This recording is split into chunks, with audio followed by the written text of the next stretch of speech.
오늘 여러분과 할 내용은 크게 두 가지인데요. 하나는 첫 시간이기 때문에 한국 교회사 코스에 대한 개요를 잠깐 나누고요.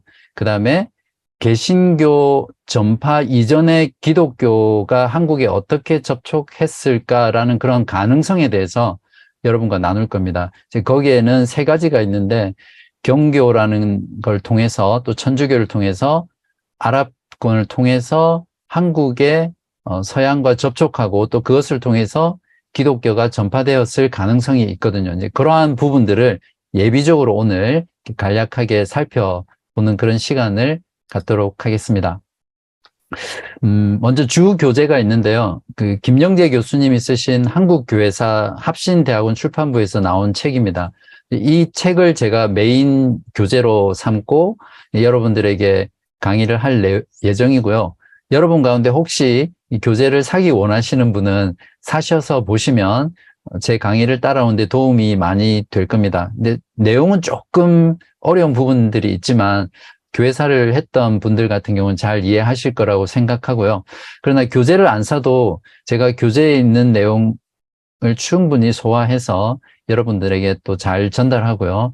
이 교재에 국한되는 게 아니라 제가 거기 나와 있는 대로 한 5, 6가지 참고 도서를 전체적으로 참조해서 그걸 잘 정리해서 포장해서 여러분들에게 전달해 드리는 거니까 굳이 교재를 안 사셔도 충분히 교회사를 통해서 많은 배움들을 가질 수 있을 겁니다. 먼저 우리가 지금 하는 과정이 한국 교회사니까 한국 교회사란 무엇인가를 우리가 조금 살펴봐야겠죠. 이상규 교수님이 다시 쓴 한국 교회사라는 책에서 한국 교회사에 대해서 이렇게 정의를 했습니다. 그러니까 한국 교회사니까 나누면 세 가지로 분리할 수 있겠죠. 한국, 교회, 역사. 이 세 가지 의미가 한국 교회사라는 내용 속에 다 들어있죠. 이걸 좀 더 풀어서 설명하면 한국이라는 역사적 삶의 터전, 그건 곧 언어와 문화와 역사를 우리들이 공유하잖아요. 이러한 한국 민족 공동체에서 전개된 하나님의 구원 역사를 살펴보는 것이 한국 교회사입니다. 즉 한국에 기독교가 들어오기 전에 처음 기독교가 전파됐을 것이고 그 전파된 기독교에 대해서 처음부터 무조건 다 받아들이지 않았겠죠. 그래서 수용 여부를 우리가 보고 그리고 기독교가 수용된 이후에 어떻게 발전하고 성장해 나가는지 그리고 더 나아가서 쇠퇴의 길을 걷고 있는지 이러한 구원의 역사들을 우리가 살펴보는 것이 한국 교회사다 이렇게 정의를 할 수 있겠습니다. 다음은 한국 교회의 정체성이 과연 무엇인가를 살펴보면 성경 말씀에 에베소서 2장 19절에 이런 말씀이 있습니다. 그러므로 이제부터 너희는 외인도 아니요 나그네도 아니요 오직 성도들과 동일한 시민이요 하나님의 권속이라. 베드로전서 2장 9절에는 그러나 너희는 택하신 족속이요 왕같은 제사장들이요 거룩한 나라요 그의 소유가 된 백성이니. 이 성경 두 구절을 종합해서 정리하면 한국 교회 이전의 모든 그리스도인은 그리스도를 머리로 한 우주적인 교회 또 보편적인 교회의 일원이잖아요. 그리고 예수 그리스도의 몸된 지체이고 그렇기 때문에 한국 교회가 어떤 새로운 교회라든지 또 다른 교회가 아니라 이러한 우주적인 교회, 보편적인 교회 그리고 공교회의 일원으로서 예수 그리스도의 몸된 지체의 한 부분이라는 걸 우리가 꼭 기억해야 됩니다. 한국교회의 정체성이라고 했을 때 어떤 특별한 정체성이 따로 있는 것이 아니라 먼저 가장 근본적인 것은 모든 그리스도인, 모든 성도라면 함께 공유하는 이 부분이 중요합니다. 그래서 하나님의 권속이라고 표현하고 있고 하나님 나라의 백성 이렇게 표현하죠. 자, 이러한 어떤 공통적인 정체성 가운데 특별히 한국이라는 지리적이고 언어적이고 문화적인 특수성을 가진 교회로서 한국 교회사를 우리가 이해해야 됩니다. 여러분은 모두 그리스도인이시죠? 여러분의 정체성은 한국인 그리스도인 이렇게 표현할 수 있겠죠. 물론 호주에 오래 살다 보면 나는 한국 사람이 아니야, 호주 시민이야, 호주인이라고 많이 주장할지 모르지만 또 우리의 신체적인 부분, 언어적인 부분, 육체적인 부분, 또 우리의 부모에 대한 부분, 이런 모든 것들이 특별히 우리가 그리스도인 중에 한국인이라는 정체성을 버릴 수 없다는 거죠.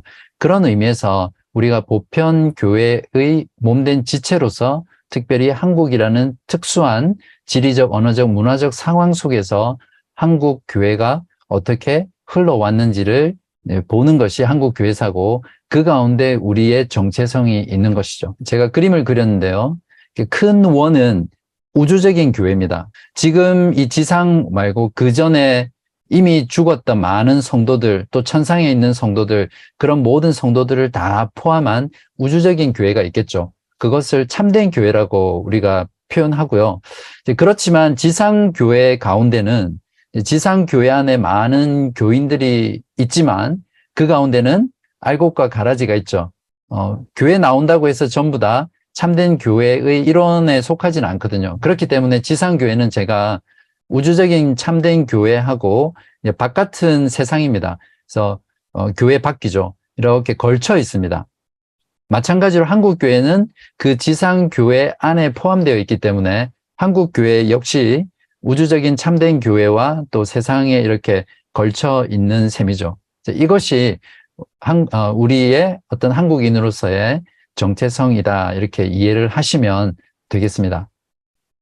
자, 그 다음 살펴볼 부분은, 자, 그렇다면 한국교회사를 왜 공부해야 하고, 또 한국교회사를 통해서 우리가 어떤 영적인 유익을 누릴 수 있는지를 보아야 되겠죠. 이걸 우리가 조금 다루면, 여러분이 10주 동안 열심히 한국교회사 공부해야겠다, 이런 동기부여를 할 수 있을 것입니다.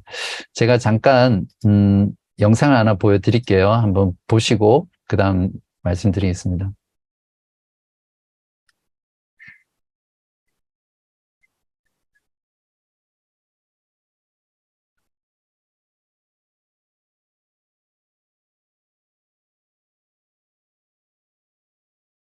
잠깐만요. 소리 들리세요? 죄송합니다.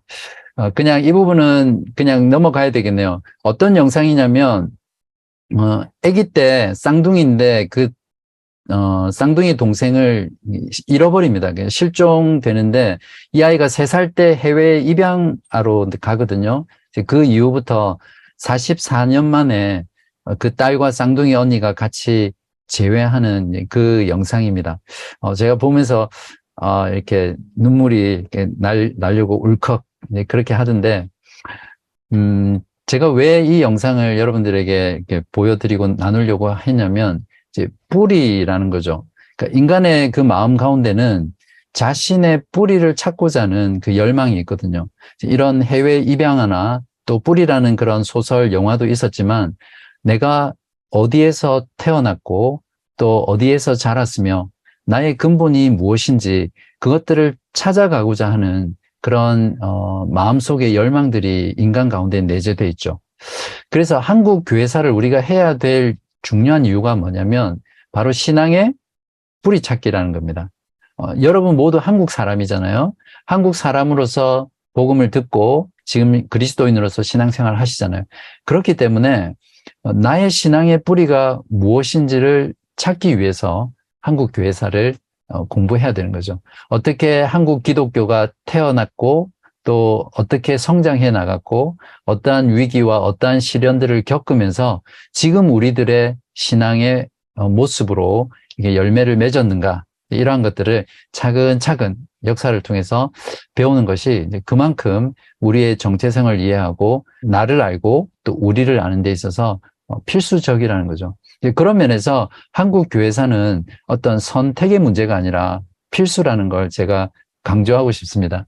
우리가 신앙생활을 시작하면서부터 하나님의 신학교에 입학을 하게 되는데 그 신학교의 필수 과목이 바로 한국 교회사라는 것을 제가 이렇게 강조하고 싶습니다. 그리고 아마 여러분들 가운데 한국 교회 안에는 왜 이렇게 많은 교단과 교파와 또 많은 신학적인 스펙트럼이 있는가?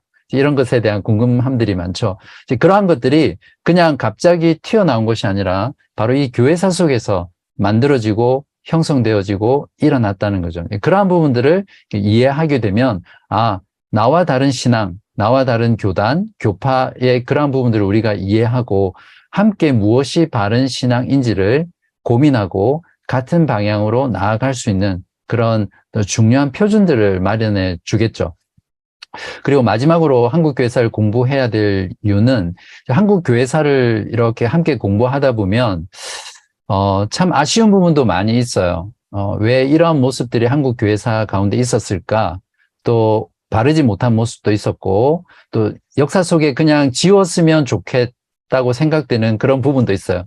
그리고 너무너무 은혜로운 부분, 또 도전이 되고 또 귀감이 되는 그러한 많은 내용들이 있는데, 이제 그러한 교회사를 통해서 그걸 거울로 삼아서 진정한 믿음이 무엇인가, 진정한 신앙인은 어떻게 살아가는 것이 참된 신자인가, 또 진정한 교회, 바른 교회, 참된 교회는 어떤 교회의 모습이어야 하는가, 이런 것들을 우리가 바라보면서 함께 고민하고, 그것을 통해서 우리 자신뿐만 아니라 내가 속한 교회, 또 우리의 한국 교회, 호주 교회들을 함께 기도하고 또 개혁해 나가는 그런 삶을 살아갈 수 있는 귀중한 기초를 제공해 줍니다. 그런 면에서 한국 교회사에 오신 여러분들은 정말 잘 오셨고, 10주가 끝나면 정말 많은 유익과 혜택을 누릴 수 있을 거라고 확신합니다. 여러분도 믿으시죠? 네. 자, 그러면 이제 앞으로 한국 교회사를 어떻게 제가 강의를 하고 또 여러분이 어떻게 공부해야 될지에 대해서 말씀을 드리면, 세계 교회사에서도 말씀을 드렸지만, 역사라는 것은 특히 이제 어떤 사건을 가지고 역사 기록을 하잖아요. 절대 객관적이지 않다, 그렇게 말씀을 드렸습니다.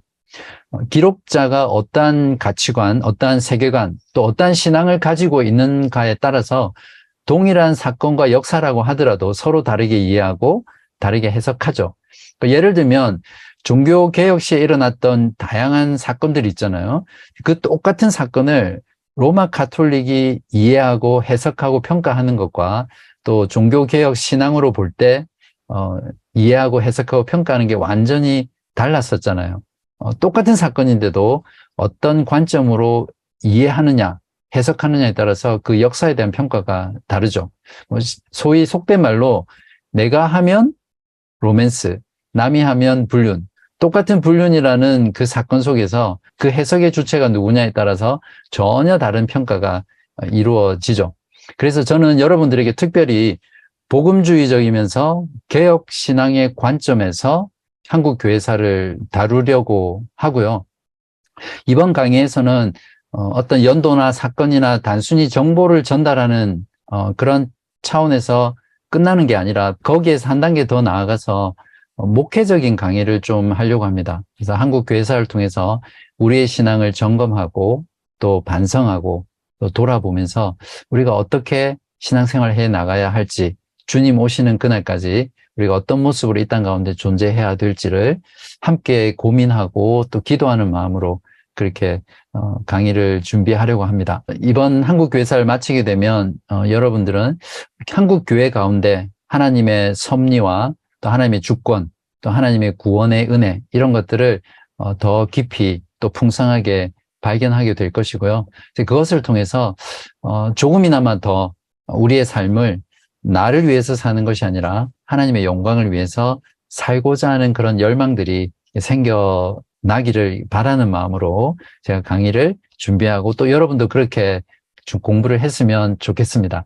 네, 한국 교회사 강의 내용은 나중에 여러분들이 제가 강의 노트 드릴 거거든요. 그때 참고하시고요. 이거는 넘어가도록 하겠습니다. 그 다음에 우리가 늘 했듯이 항상 교회사 강의하기 전에 시대를 구분하는 게 필요하거든요. 그래서 제가 제 나름대로 여러 가지 책들을 참조해서 이렇게 구분을 해서 교회사를 강의하면 좋겠다. 그냥 제가 가장 합리적이라고 생각하는 그런 시대 구분을 했습니다. 그래서 조금 전에는 그냥 이렇게 쭉 그 도트 포인트로 했지만 이걸 제가 여러분들 알기 쉽게 도표로 만들었거든요. 자, 잠깐 보시면 1884년도를 개신교가 전파된 시점으로 보거든요. 그래서 개신교가 전파되기 이전에 한국의 기독교 교회사는 어떠한 모습이었는가를 오늘 살펴볼 예정이고, 그 다음에 1910년에 어떤 일이 있었죠? 한일 합방이 있었잖아요. 그래서 1884년과 1910년 사이에 한국교회는 어떤 모습이었는가? 저는 이걸 두 가지 키워드로 적어봤습니다. 한국교회의 태동과 성장, 이렇게 두 가지 키워드로 잡았고요. 그 가운데는 여러분도 잘 아시는 1907년 평양 대부흥이 있었죠. 그래서 그 부흥을 시점으로 한국교회 안에 놀라운 폭발적인 성장이 일어나거든요. 그러한 부분들을 이때 볼 예정이고요. 그 다음은 1910년 한일합방에서부터 1930년까지를 한 시대로 또 제가 나누어서 여러분과 또 나누려고 합니다. 이때는 일제강점기 아래에서 억압받던 시대입니다. 그래서 그 가운데 독립만세운동인 3.1운동이 일어났었고, 그런 3.1운동을 통해서 한국교회는 어떻게 반응했고, 어떻게 참여했고, 또 어떻게 한국교회가 변해갔는지를 살펴보는 시간을 가지려고 합니다. 다음은 1930년에서 1945년인데 1945년도는 광복이죠. 여전히 일제강점기인데 이때는 신신학이라고 해서 한국교회 안에 정통 신학이 아니라 어떤 자유주의적인 그런 물결들이 이때 급속히 들어옵니다. 그러면서 역사가 얼마 되지 않았는데 한국교회 안에 정통 개혁 신앙과 복음주의 신앙과는 다른 어떤 그 서구의 계몽주의 이후 영향을 받았던 어떤 자유주의 신학의 영향을 받아서 한국교회 안에 이러한 새로운 신학들이 들어오죠. 그러면서 한국교회를 굉장히 어렵게 만드는 일들이 있습니다. 그래서 제가 위기의 시대라고 표현을 했고요. 또한 신사참배라는 것들이 이제 이 기간 중에 아주 한국교회를 어렵게 했는데 이 신사참배 문제로 인해서 한국교회가 분열이 되기 시작합니다. 이제 그런 부분에서 한국교회가 성장을 거듭했지만 이제 위기가 찾아왔던 시대였죠. 그다음에 광복 이후부터 해서 1960년도까지는 어떤 일제강점기 이후에 한국교회가 여러 가지 일들이 일어나는데 이제 대표적인 두 가지 키워드는 재건. 그러니까 한국교회가 일제강점기 아래 그 핍박과 억압 가운데서 많이 무너져 있는 부분, 훼손되어 있는 부분, 또 새로운 신학으로 인해서 분열되어 있는 이런 부분들이 많았었거든요. 그래서 그러한 부분들을 다시 바로잡고 어떻게 한국교회를 일으켜 세울 것인가. 이제 그런 면에서 한국교회의 재건이 키워드고요. 또한 동시에 이 재건의 과정에서 한국교회가 본격적으로 많은 교단과 교파로 나눠지는 시기가 이 시기입니다. 그래서 이 시기를 특별히 재건과 분열이라는 키워드를 가지고 여러분과 나누겠습니다. 이 중간에는 6.25가 일어난 사건들이 있죠. 또 그것을 통해서 한국교회가 또 여러 가지 영향들이 있었습니다. 그 다음은 1960년도에서 2023년인데 이거는 제가 임의대로 분류한 면이 좀 있습니다. 왜냐하면 1923년 코로나가 끝나고 나서 포스트 코로나 시대로 지금 접어들고 있거든요. 세계교회도 마찬가지지만 특별히 한국교회 같은 경우 현상들을 보면 기독교에서 탈피하고 종교 통합이라든지 다원주의가 급속도로 진행되면서 이 정통 신앙, 즉 교회가 바른 교리와 신학에서 점점 멀어지고 또 실용화되고 또 과학주의라든지 또 기술과 또 테크놀로지에 의해서 너무 많은 영향을 받아가면서 그 본래의 정통 신앙들을 잘 보존해 나가지 못하는 그러한 현상들이 지금 일어나고 있습니다. 그래서 포스트 코로나 시대를 조금 다루려고 합니다. 마지막 강의 부분에서. 그리고 1960년에서 1923년 요 사이는 제가 외적으로는 한국교회가 굉장히 많이 성장했죠. 정말 많이 성장했습니다. 그러나 실제 그 안을 들여다보면 외적으로는 몸이 비대해지고 이렇게 비만해졌지만 실제 몸에 유익한 영양소들은 부족한 영양실조의 상태. 그게 제가 진단하는 한국교회의 모습이거든요. 그래서 1960년도에서 2023년까지 한국교회가 어떠한 그러한 역량 실조와 비만의 시대 가운데 있는지를 좀 차근차근 살펴보려고 합니다. 이렇게 크게 제가 분류를 해서 10번의 강의로 나눠서 여러분과 함께 교회사를 하려고 합니다. 벌써 제가 설명드린 이 내용만 들으셔도 한국교회가 머릿속에 정리가 되시죠? 네, 아무도 아멘이 없는 거 보니까 아닌 것 같아요.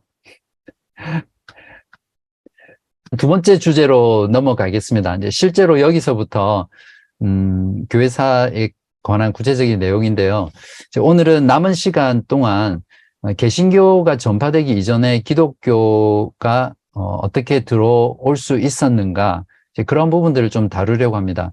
그래서 저희는 개신교 신앙을 가지고 있고, 또 개신교 안에서도 특별히 복음주의적이고 개혁 신앙적인 그런 신학을 가지고 있기 때문에 그 부분에 좀 더 집중을 하려고 합니다. 그러니까 이전의 어떤 교회사에 대해서는 그냥 간략하게 그냥 짚고 넘어가도록 그렇게 하겠습니다. 크게 세 가지라고 아까 말씀을 드렸죠. 경교, 천주교, 그리고 아랍 세계와 유럽 세계의 한반도가 오히려 역으로 이렇게 소개되는 그런 과정들이 있었습니다. 먼저 아랍 부분을 먼저 살펴보면, 그러니까 서방 세계 최초로 한국을 소개한 사람은 이븐 쿠르드지바라는 아랍 학자입니다. 이 학자가 Book of Laws and Province라는 이 책을 통해서 한국을 이렇게 소개하고 있거든요. 그 책에 있는 내용 중에 일부가 이렇습니다. 중국의 다른 쪽에 놓여 있는 것은 알려지지 않은 나라이다. 그러나 높은 산들이 조밀하게 간도, 상동성을 가로지르고 있다. 이 산들은 신라에 걸쳐 놓여 있는데 신라는 금이 풍부하다. 이 나라를 방문한 회교도들은 이 같은 이점을 경험하고 여기에 정착했다. 이 내용을 보면 벌써 그 신라 시대 때 회교도들이 중국을 통해서 신라 지역을 이렇게 방문하면서 이렇게 머물렀다라는 것을 우리가 간접적으로 알 수 있죠. 그들은 그곳에서 인삼, 녹용, 용설란, 장내, 못 등등등등을 수입했다라고 이 책에 나와 있습니다. 그래서 여러분도 아마 들어보셨을 겁니다. 조선 은둔의 나라라는 이 책을 통해서 서방 세계에 한국이 소개되잖아요. 그 그리피스가 자신의 저서에서 이 내용을 인용하고 있습니다. 두 번째로는 루브룩이라는 수도사를 통해서 서방 세계에 한국이 소개되거든요. 이 사람은 몽골에 두 번째로 온 교황의 사절입니다. 귀국하기 전에 압록강 부근을 이렇게 들르게 되는데 그때의 여행 경험을 기록으로 남기거든요. 거기에서 한반도를 까울레라는 표현을 씁니다. 이 까울레라는 것이 중국식으로 고려를 발음한 거거든요. 그래서 이 사람을 통해서 서방 세계의 한국이라는 이 나라가 코리아로 불려지게 된 어떤 최초의 사건이라고 그렇게 보고 있습니다. 자, 이렇게 해서 아랍을 통해서 서방 세계에 한국이 전래된 부분은 정리를 하고요. 그 다음 부분은 이제 경교에 대해서 좀 여러분과 나누려고 합니다. 경교의 경우에는 이제 크게 두 가지 경로가 있는데, 하나는 먼저 중국에 전래됐고요. 이 경교가. 그리고 이 중국에 전래된 경교가 다시 한반도로 전래되는 과정들을 거치게 되죠. 그래서 먼저 중국에 어떻게 경교가 전래됐는지를 살펴보면, 여러분 세계 교회사 할 때 이 부분 기억나시죠? 네스토리우스라는 그 이단 사상을 주장했던 사람이 에베소 공회와 칼케톤 공회에서 이단으로 정죄된 뒤에 쫓겨나잖아요. 그죠? 그래서 그 후 추종자들이 페르시아에서 거점을 만들고 설립한 교회가 바로 네스트리우스 교거든요.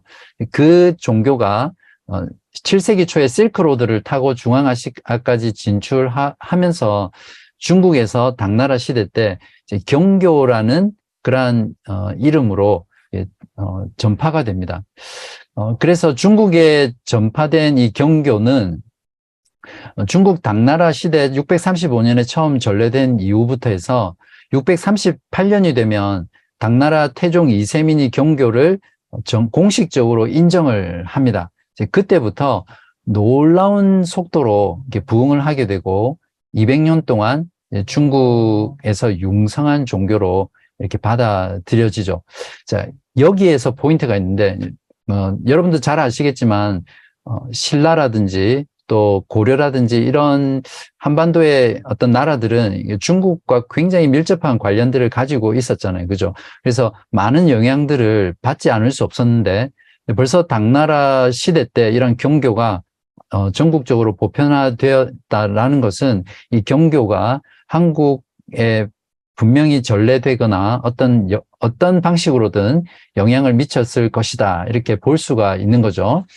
두 가지 경우가 있는데 하나는 신라 유입설이 있고 하나는 고려 유입설이 있습니다.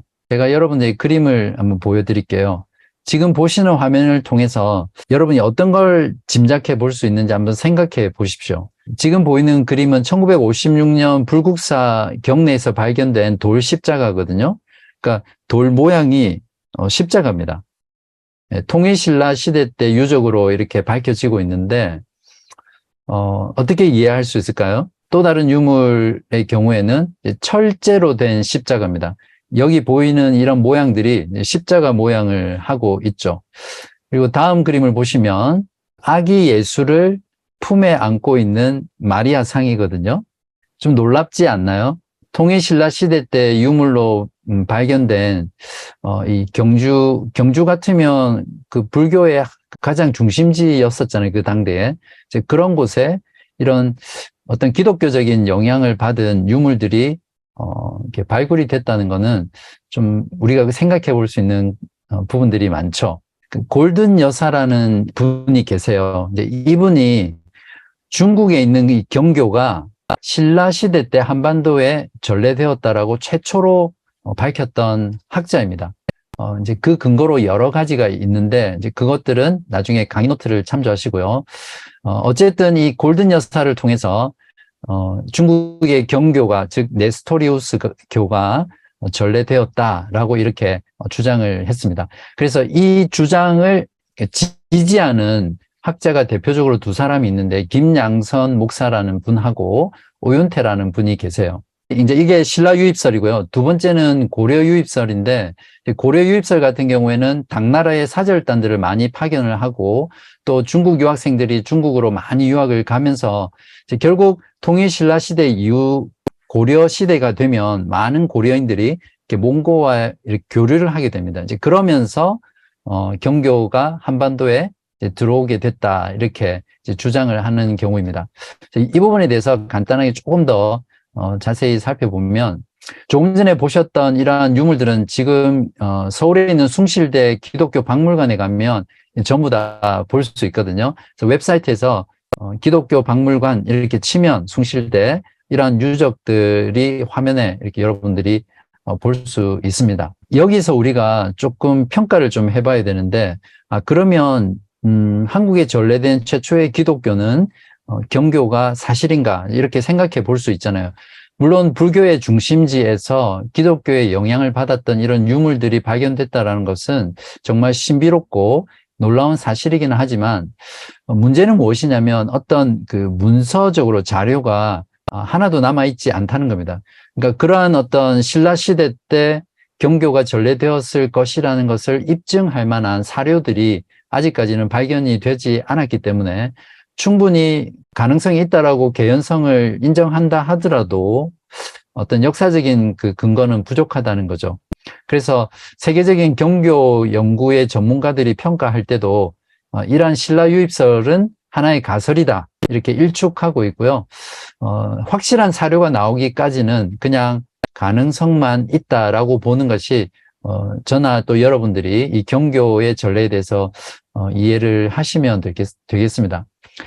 그 다음 경우는 이제 오윤태가 이제 주장하는 어떤 경교에 대한 부분인데, 오윤태라는 역사학자는 어떻게 주장하냐면, 한국에 들어온 그 불교가 이제 대승불교라고 하는 거예요. 그래서 원래 석가모니가 살아 있을 때는 소승불교였거든요.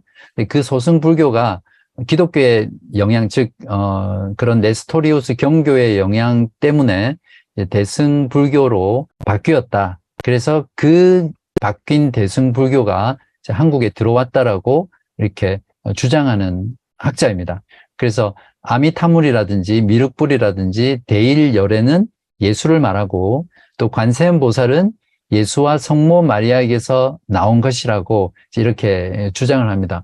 실제로 이분이 주장하는 내용들이 보면 어느 정도 설득력은 있습니다. 그럼 왜냐하면 한국에 들어와 있는 그런 불교의 교리라든지 또 유물이라든지 이런 것들이 네스토리우스 경교의 영향을 받았던 그런 불교의 잔재들이 많이 나타나고 있거든요.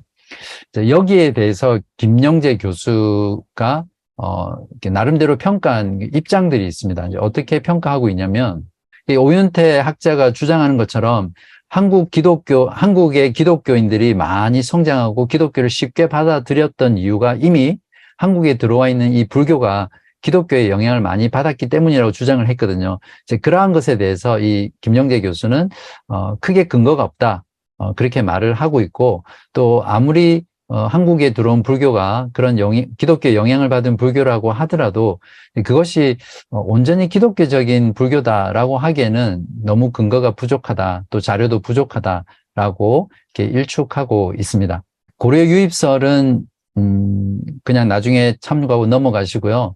이제 한국에 들어온 이러한 경교의 전례에 대해서 우리가 좀 생각해 볼 거는 무엇이냐면, 조금 전에도 말씀드렸지만 충분히 가능성은 있지만 확증할 만한 역사적인 자료가 없기 때문에 우리가 생각할 때 한국에는 중국에 들어온 경교가 들어와서 초기의 기독교를 형성했다, 이렇게 생각해서는 안 된다라는 것이고요. 이제 그렇지만 이제 그러한 가능성을 그냥 완전히 배제하고 무시해서도 안 되겠죠. 조금 전에 우리가 살펴보았던 것처럼 그런 여러 가지 발굴된 유물이라든지 또 교리적 내용이라든지 이런 것들을 봤을 때 충분히 중국에 전래되었던 그 기독교 네스토리우스 교가 한국에도 영향을 미쳤을 것이다 라고 이해를 해야 합니다. 또 한편으로 무엇이냐면, 그 네스토리우스 교는 초대 교회 이단으로 정죄가 되었거든요.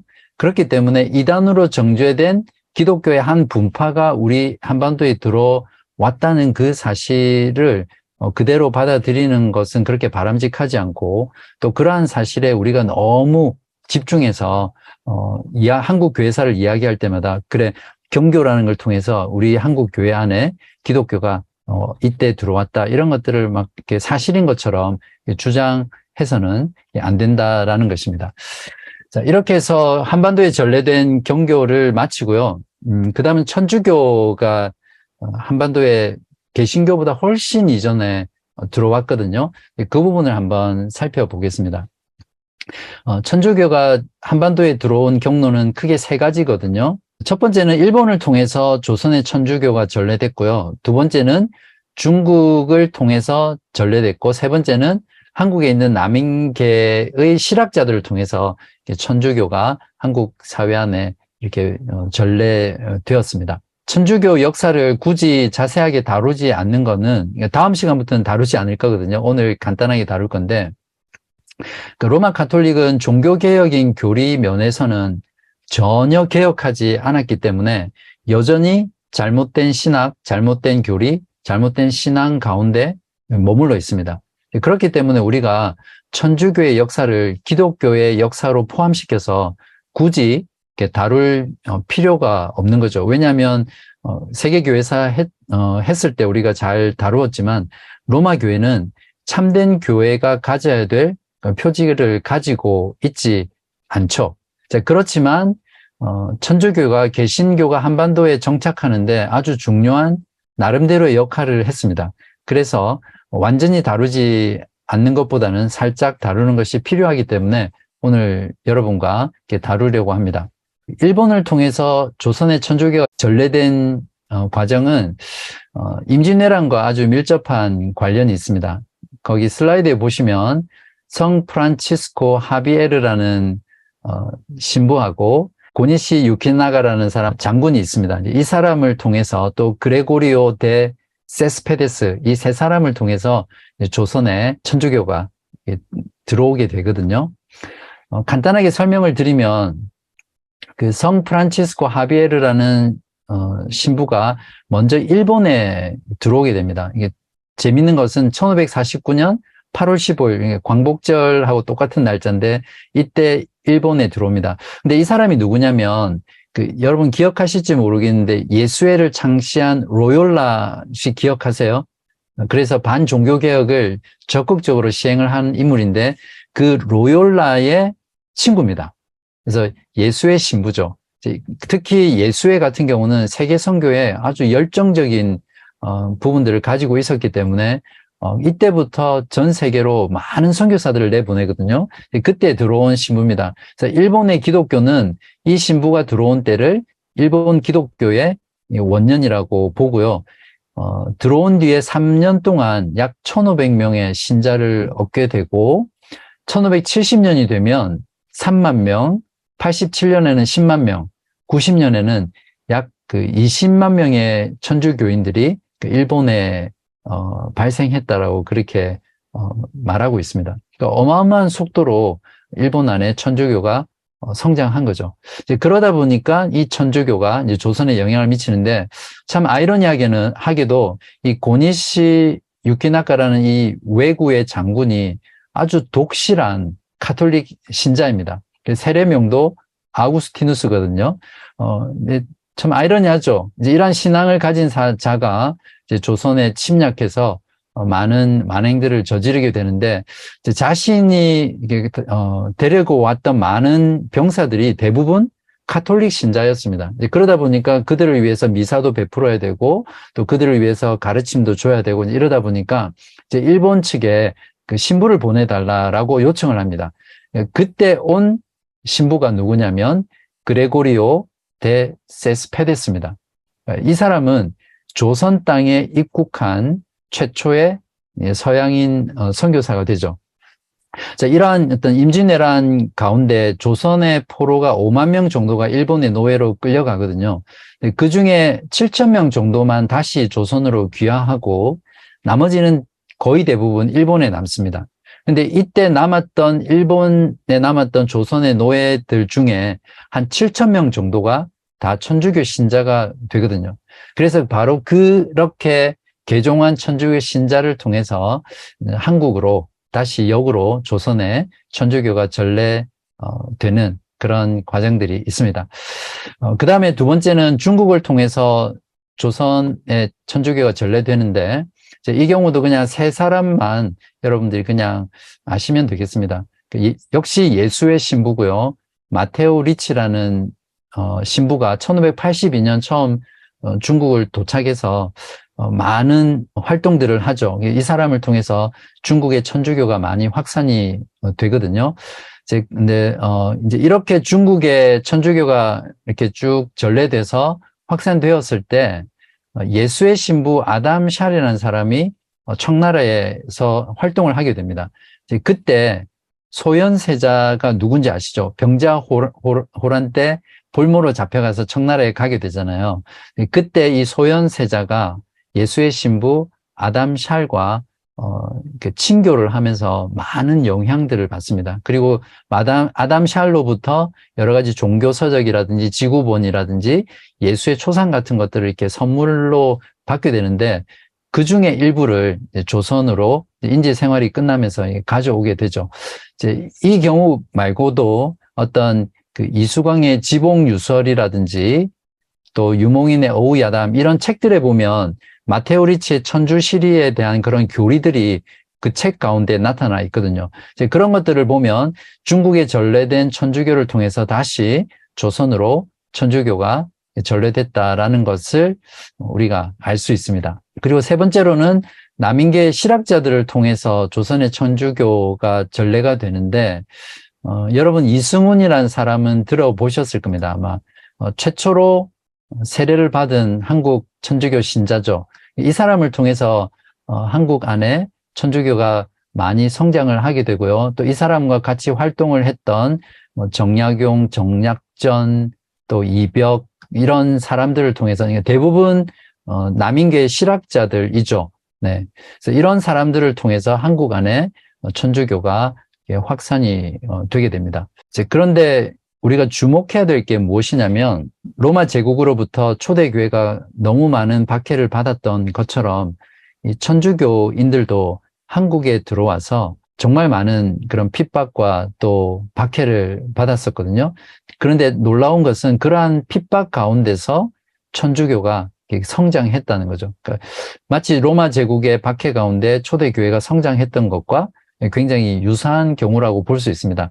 그래서 천주교 역사가들은 천주교의 선교사는 곧 순교사다 이렇게 표현을 합니다. 크게 5가지 박해가 있거든요. 하나하나는 좀 살펴볼 시간이 없어서 나중에 보시고요. 신의 박해, 또 신유 박해, 기의 박해, 병호 박해, 병인 박해 이렇게 5가지 천주교 대5대 박해가 있습니다. 그 중에서 기의 박해를 잠깐 보면요. 순원 왕후가 어떤 섭정을 하면서 천주교를 박멸하는 정책을 펼치거든요. 그때 이런 말들을 했습니다. 천주교인들이 나라 안에 이렇게 다시 준동하기 시작한 것은 1801년 그들을 완전히 섬멸하지 않은 까닭이다.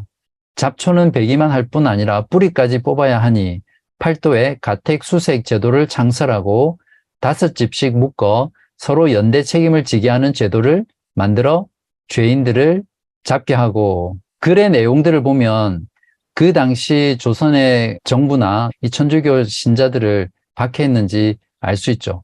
흥선대원군에 의해서 받은 그 병인 박해는 정말 참혹하고 또 오랜 시간 동안 이루어진 박해였습니다. 대신들이 대원군에게 이렇게 진언을 하는데 그때 서양 오랑캐를 모두 죽이고 서학군을 모두 죽이시오. 그러니까 천주교 신자들을 그냥 다 죽이라고 간언을 하게 되죠. 흥선대원군이 이제 그러한 어떤 신하들의 간언을 듣고 실질적으로 천주교를 박해하기 시작하는데 1866년부터 73년까지 약 7, 8년 동안 이 박해가 계속 지속이 됩니다. 그래서 약 8,000명에서 많게는 2만 명까지도 이 병인 박해 때 순교했다라고 그렇게 밝혀지고 있거든요. 로마 박해에도 10대 박해가 있거든요. 그 박해 중에서 가장 극심했던 박해가 디오클레티아누스라는 황제의 박해였는데 제가 이 두 사람을 이렇게 슬라이드로 이렇게 비교해서 이렇게 올려놨습니다. 한번 보시기 바랍니다. 이 박해 과정에서 그 프랑스 함대가 인천 앞바다를 통해서 그 양아진까지 이렇게 침략해서 포를 쏘면서 많은 사람들을 죽이고 또 유물들을 약탈해가고 하는 이런 사건들이 일어나게 되거든요. 그걸 무엇이라고 부르나요? 병인양요라고 그렇게 부르죠. 자, 화면에 보시면 그 천주교가 병인 박해 때 얼마나 많은 고난을 받았는지를 좀 잘 설명해 주는 부분들인데, 그 절두산이라는 부분이 있어요. 그러니까 절두산이라는 것은 목을 자른다라는 그런 뜻이거든요. 그러니까 이 절두산에서 잘린 머리가 한강으로 굴러 떨어져서 물이 피로 변했다는 이러한 전설이 있을 정도로 지금 보이는 거기 보면 그 건물이 하나 보이시죠? 거기가 절두산이거든요. 거기서 참수형을 당하고 목이 잘리면 그 목이 그 강으로 떨어져서 그 강물이 피로 변할 정도로 얼마나 천주교인들이 많은 박해를 받았는지 또 많이 순교했는지를 잘 보여주죠. 그래서 이곳을 이제 한국의 가톨릭은 순교 성지를 성지로 삼고 여기에다가 순교 기념탑을 세웁니다. 그리고 순교 기념관과 성당을 건축하죠. 그러니까 위치는 서울 마포구 합정동에 있거든요. 그림에 보시면 그 오른쪽에는 순교자들의 그림이고요. 또 그 밑에는 그들이 어떻게 순교를 당했는지 그런 내용들이 나와 있습니다. 이렇게 그 천주교가 많은 박해와 또 고난을 겪었지만 이러한 박해에도 불구하고 1863년 집계에 의하면 천주교 신자가 약 2만 명 정도가 있었다라고 그렇게 보고하고 있습니다. 그러니까 초대교회도 마찬가지고 어떤 면에서 한국에 들어온 천주교 경우에도 박해를 통해서 그 순교자들의 피를 통해서 오히려 교회가 성장하는 그런 역사가 있었다는 걸 우리가 이해하면 비록 가톨릭이지만 우리가 생각할 부분들은 많이 있죠. 이제 마지막으로 그러면 이 천주교가 한국에 전래되고 또 이렇게 많은 고난을 받았던 그 역사적인 의미가 무엇인지를 우리가 정리하고 오늘 강의를 마치려고 합니다. 조선에 천주교가 들어오면서 박해를 받고 또 그런 과정들을 보면 서양에 대한 인식이나 또 새로운 그런 종교에 대한 인식이 조선에서는 아직 받아들이기에는 부족했었고, 또 그러한 두 가지 새로운 세계관이 서로 충돌하는 과정이었다라는 것을 우리가 이해할 수 있겠죠. 그렇지만 이러한 천주교의 전례를 통해서 한국 땅 가운데도 서양의 문물이라든지 서양의 종교에 대한 그런 새로운 인식을 갖게 만들었고, 또 그 가운데 서학자들, 실학자들 같은 사람들은 천주교를 받아들였잖아요. 그래서 한국 땅에 서양의 그런 문물들과 문화와 종교들이 들어오는 계기를 마련했다, 물꼬를 텄다, 이렇게 우리가 그 의미를 살펴볼 수 있고요. 개신교가 들어올 때 다음 시간부터 우리가 살펴보겠지만 개신교는 그렇게 핍박이나 박해를 많이 받지 않습니다. 어떤 역사학자들은 실제로 개신교는 순교자가 단 한 명도 없다. 즉 신앙 때문에 순교를 한 사람은 한 명도 없다라고 할 정도로 개신교는 거의 들어오는 과정에서 어떤 저항이라든지 또 박해라든지 이런 것들을 받지 않거든요. 그렇게 할 수 있었던 이유가 무엇이냐면 천주교가 먼저 들어와서 이러한 고난을 겪음으로써 이미 한국 땅 가운데 개신교가 들어올 수 있는 사회적인 분위기라든지 환경이라든지 여건들을 조성해 준 거죠. 어떤 면에서 개신교가 전파될 수 있도록 미리 도로를 닦아 놓은 셈입니다. 그런 면에서 천주교가 먼저 들어와서 그러한 순환을 당하고 또 서양 문물과 종교와 세계관을 전래한 것은 개신교에게 문을 활짝 열고 한국의 개신교가 성장하고 또 확산되는 역할들을 했다라고 우리가 평가할 수 있겠습니다. 자, 오늘 전체 강의의 결론. 사실 오늘 했던 내용은 한국의 개신교가 어떻게 들어오는지에 대한 어떤 전초전 같은 거잖아요. 결국 하나님께서 한국 땅 가운데 하나님의 올바른 신앙들을 전해주기 위해서 또 여러 가지 경로들을 통해서 하나님의 섭리 가운데 역사를 주관하시고 또 이끌어 오셨다라는 것들을 또다시 한번 우리가 볼 수 있습니다. 자, 이것으로 오늘 강의를 마치도록 하겠습니다.